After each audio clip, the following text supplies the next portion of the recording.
This particular film was made when there were like 1 million films. In fact, when they asked me about this film, I said, another Kennedy film? It was 1993, it was 30 years after the assassination, and it was like, I felt like I had seen and heard everything there ever is to hear about John Kennedy.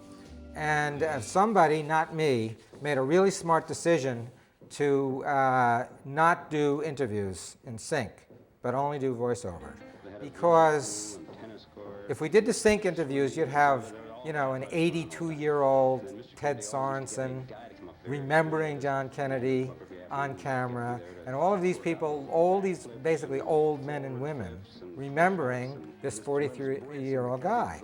So by saying, okay, no on-camera interviews, it's all going to be voice of, which makes the job, Kennedy is always going to be on screen, virtually non-stop for the entire 2 hours of the film, at his most powerful and attractive. He's 43 years old when he died.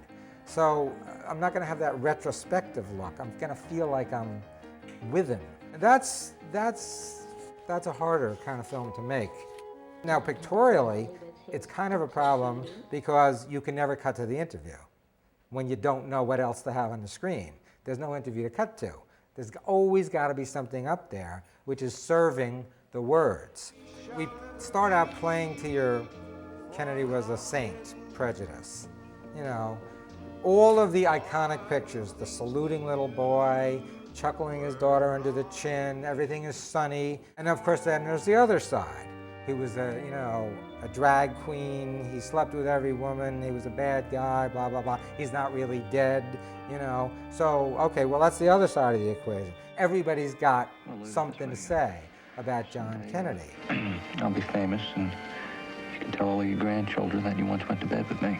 Everybody thinks they know about Kennedy, and we're going to try and like walk around him and see in the film what he was really like, you know?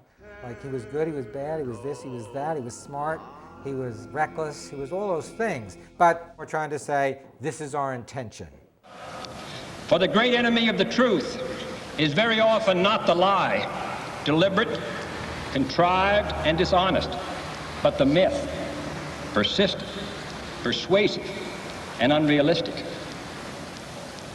Here the myths are legion, and the truths hard to find.